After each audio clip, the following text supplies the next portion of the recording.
Hey everyone, welcome to Careers Out There. I'm your host Mark Luber, and we're helping you find a career that fits you. Today, we're looking at leadership development consulting careers, and our guest is consultant Mike Lubefeld.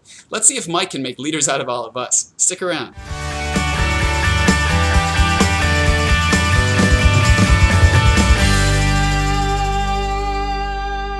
Okay, we're back. Mike, welcome to Careers Out There. Hey, it's great to be here, Mark. Thanks for having me. Definitely. Thanks for being here. And you guys, if Mike looks familiar, it's because he was on the show recently on an interview about education administration careers, because Mike is also a superintendent of the Pennoyer School District in the Chicago area. So, Mike, have you switched careers since our last interview?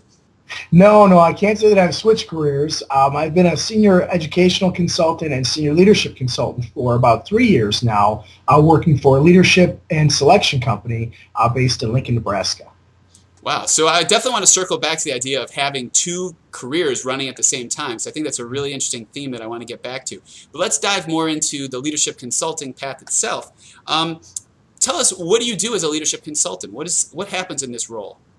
All right. This role is actually really fascinating, Mark. I work with school administrators, and I help them select teachers. I help them select support staff employees. I help them select administrators. And we look at a selection process. How do they recruit candidates and applicants? What do they do once they have a pool of applicants? When they start to bring people in, what are they looking for? What are the attributes they're looking for? And then once we have them in, how do we maximize their impact on the organization? Interesting. So it's very recruiting related. Absolutely. It starts with the recruiting, and then it continues throughout the whole selection process. Huh. And I spent several years as a recruiter, which I've talked about on the site, and so I find it really interesting to hear about this, because as a recruiter, I didn't even know that this path was in existence. So tell us more. How do you consult, and who do you consult? All right. Well, many years ago, in a different role that I had in educational administration, I received some training on how to do a better job of selecting teachers at that time.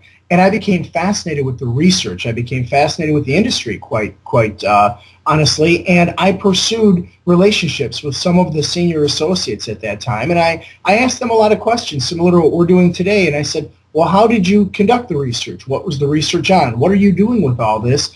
And one thing led to another. I conducted several projects, worked on several projects, and then I began apprentice training, and then I started training across the Midwest.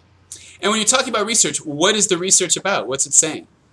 Well, the research says that if you ask a certain set of questions in order, like a syntax, if you will, over and over and over again, and you have the same conditions for all applicants, and then you observe their work, their behaviors, you can draw correlations to what you were thinking you were going to see in the interview, for example, what you'd predict they would do and what they'd be like. And then you check and see, were they like that? You check with their managers, their supervisors, and over a period of 1, 2, 3, 4+ years, you draw correlations and you tweak the questions and you tweak the process. In doing so, in that whole process, you find out how can you help people be even better by looking at what you thought they would do from the interview questions. And it's a whole cyclical process that goes on. Okay, so let me make sure I'm getting this right. So you're helping people, you're studying everything that they're doing as far as the intake of new employees, from how that potential employee spoke in the interview, and then basically did they deliver the kind of stuff they said in the interview? Absolutely. Okay. And then studying the intricacies of what was different, and then how you can tweak the questions asked in the interview to avoid those problems so that you don't have a fit of a employee that matches what the promises were in the interview? Absolutely. And also adding to that a little bit, if I may, what you see in their actual performance, if it is consistent with what you predicted. You didn't predict they would be great at everything, so what you predicted they might be lacking, if you're actually seeing that they're lacking it, you can identify it with some concrete examples and help support them through a development plan to get better at that. Wow. And so then as you do this and you tweak the questions and you tweak the approach of the hiring side, you end up with better candidates, better employees, and a stronger team? Absolutely. You continue to select people who are better and better and demonstrate that they understand what the top quality is for whatever your organization, whether it's a school, which of course I'm most familiar with based on my day job and my full-time career, or if it's a private corporation in sales, or if it's a private corporation in management. or if it's a different public sector operation like a hospital or some other public sector group. Huh. And what are the metrics used to determine who's really rising through the ranks based on the research that had been done in the interview process? Well, some of that is proprietary and confidential, of course, so those are company trade secrets, but what I can share with you is the company I work for and the other big companies who do this type of selection and talent development, they have certain science behind it, and they have studied various characteristics or attributes of what make people tick and what make people really good in whatever their industry and role is, and they test it over and over and over again, and they do field studies across the country, so they make sure that it's not just because you're in an urban area or a suburban area or a rural area or a large or small company. They do it so it equalizes the whole playing field with respect to this process. That's really cool. Can you walk us through an example of something that you saw from the beginning all the way through to the end where they've seen results so that we could see a real life scenario? Oh, absolutely. I can give you a real example from the last school district where I worked. We were facing, over a period of 4 years, the replacement of about 50% of the teaching force, 50% of the workforce, for retirements, very natural in this industry. And to deal with that, what we did is we put into place the structured selection process, which had a number of steps, and everybody in the organization understood it, was trained, learned about it, was certified in how to do it. And to give you a concrete example, let's say you get 100 applicants for a particular job. Well, anybody that's going to go through 100 stacks of papers or 100 online files will be overwhelmed with that data. So we used part of this as a screening instrument where we screen in, let's just say, the top 10 or 20%. So you take your 100 and you break it down to 10 or 20. Well, from that 10 or 20, you can really look closely at where's their education, where's their experience, what are some like characteristics. We then take about 5 to 8 of that 10 or 20, and we run them through a structured interview with very specific questions. And then after that, we bring them on board, and then we have their supervisors or managers check their progress and check their performance. And over a period of 4 years, we saw student achievement rise, we saw climate culture in the schools rise, and we saw the quality of the teaching force rise to the level that we were afraid it wouldn't rise to because we were turning over so many. Wow, that's really amazing. And so the same thing's happening in corporations as well as schools? All across the country, yes. I personally work in about a 4-state area, and I do very limited consulting, of course, because of my full-time job, but I'll come out and do 3 or 4 full training sessions a year. And in between, I'm working on a research project, looking at different interview questions, looking at different training and leadership development. So it's a real nice process. It's a very interesting career choice for anybody who's got leadership skills, who's got some managerial experience, who's got HR, personnel, marketing management, anybody that understands people and can really develop a team, project manager, and is interested in diving a little deeper into the science and, of course, the art of recruiting and selecting. Mm-hmm.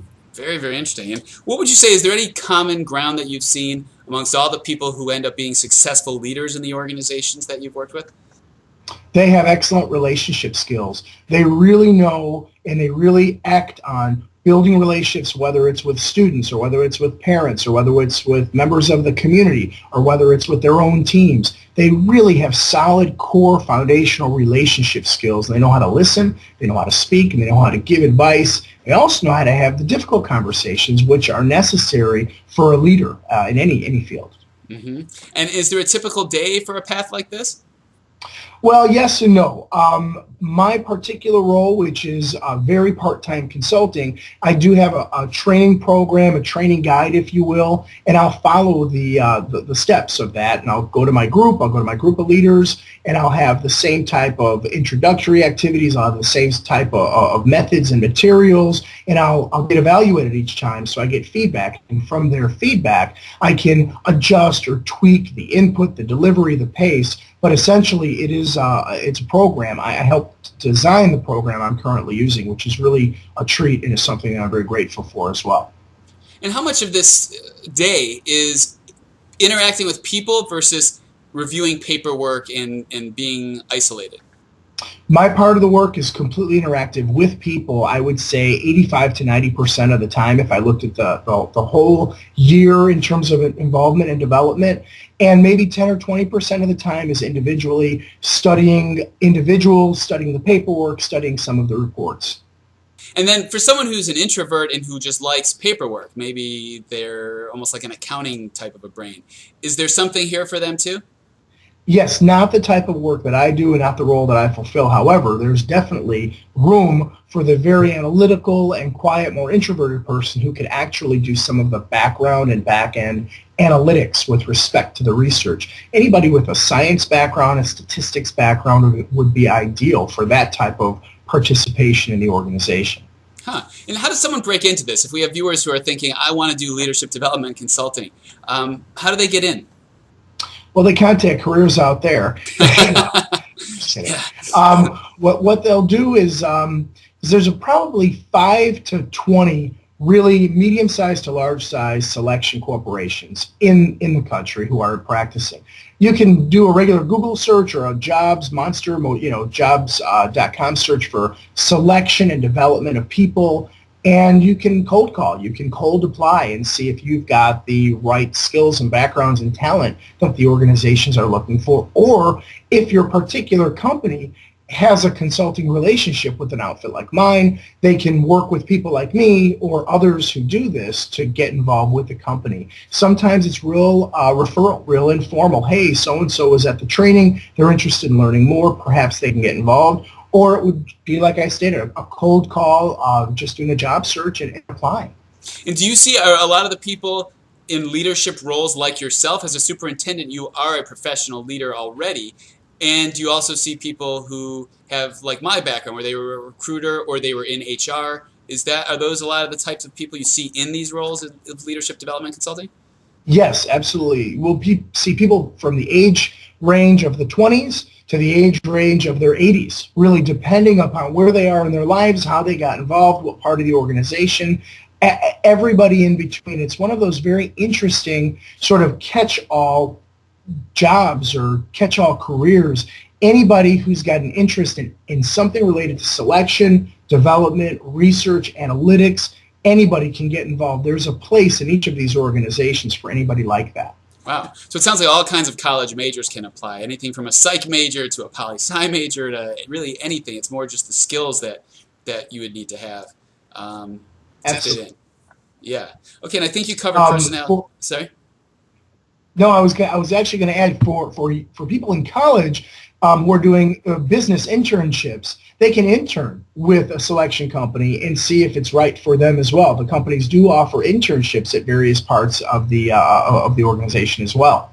Wow. Okay. And would they get to actually see these meetings take place between the consulting firm and the clients? Yes, they would. Yes, they would. That's great hands-on experience. Excellent. What would you say is the most rewarding aspect of this? Helping others develop, select talent and develop talent, helping others improve their system of selection, helping others make things better for themselves, going to the next levels of growth, next levels of development, next levels of success.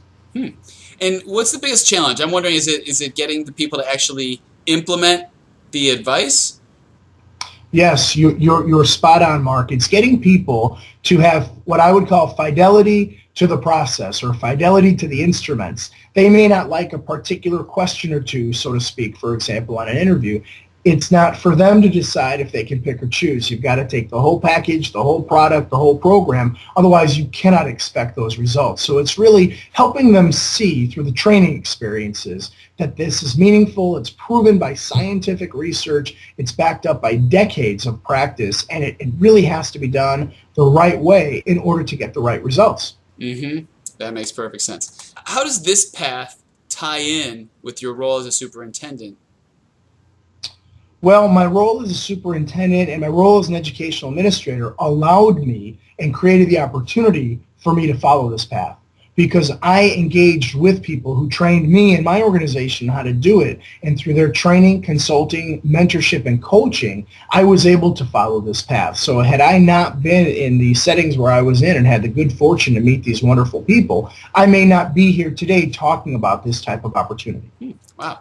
And I want to ask a few questions that run with the theme of having two careers. And this might even end up separate, being edited into a separate video of its own for people who are interested in having two careers. Would you say that you have the two careers because you just have all these interests and you want to bring these interests into your professional life?